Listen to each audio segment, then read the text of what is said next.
N'otu aka ahụ kwa, sinọdụ nke 12 nke ụka Anglican na Diocese Ọka were ọnọdụ na St. Peter's Anglican Church Abaga na Kansụl Njikọ Ọka abịago n'isi njedebe dịka e buru oziọma bakwuru oziọma Kraịst bakwuru ndị obodo Abaga na obodo ndị gbara ya gburugburu iji wee gaa n'iru na-adọtara Kraịst mkpụrụ obi. Amaka Chibụzọ Okoye wetara akụkọ a.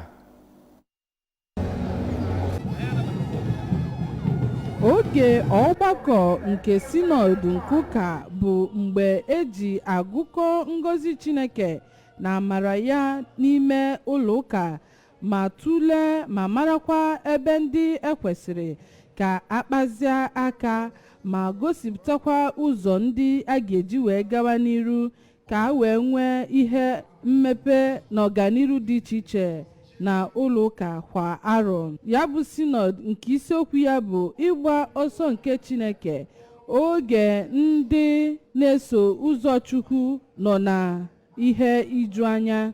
Onye Archbishop Ecclesiastical Province nke Niger bụ Most Reverend Ibezim sịrị na ya bụ sinod gbadoro ụkwụ iji wee gbanyite mmụọ ndị ụka ka ha bụrụ ndị nke dịsi ike ma dị uchu wee na-eso ụzọ nke Kraịst na-enweghị ntamu n'ihi na ụwa nke a jupụtara n'ihe iju anya. Most Reverend Ibezim gara n'iru ma kwuo na sinọdụ a ha na-emerube na ha si n'ime ya wee na-eme ihe ndị ahụ Chineke nna mezuru iji wee weta nzọpụta wee nyere ndị ọ na-ahịa arụ ma yọzie ndị a gbakọrọ na ya bụ mmemme ka ha bụrụ ndị nke weturu obi ha n'ala iji wee mụta ihe niile nke a ga-akụzi ka a wee so ụzọ nke Kraịst otu o si kwesị. N'okwuchukwu ya ka onye bishọp nke Diocese nke Eche bụ Right Reverend Okechukwu Nwala sịrị na ịgba ọsọ nke Chineke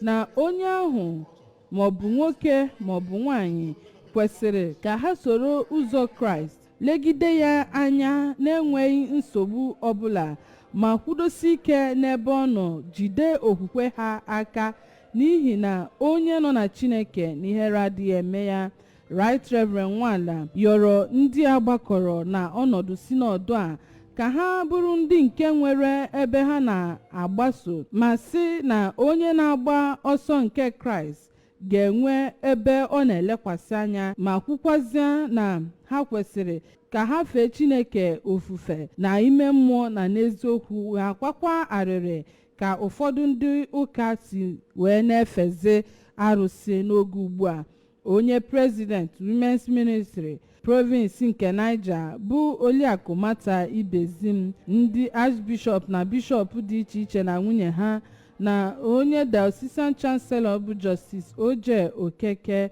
na ndị eze ọdịnala dị iche iche bụ ndị bịakwara ya bụ mmemme sinod.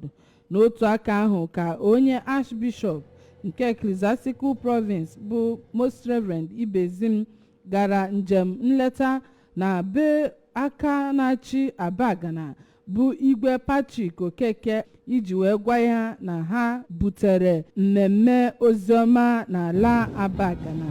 Abụ m Amaka Chibụzọ Okoye maka akụkọ ụwa ABS.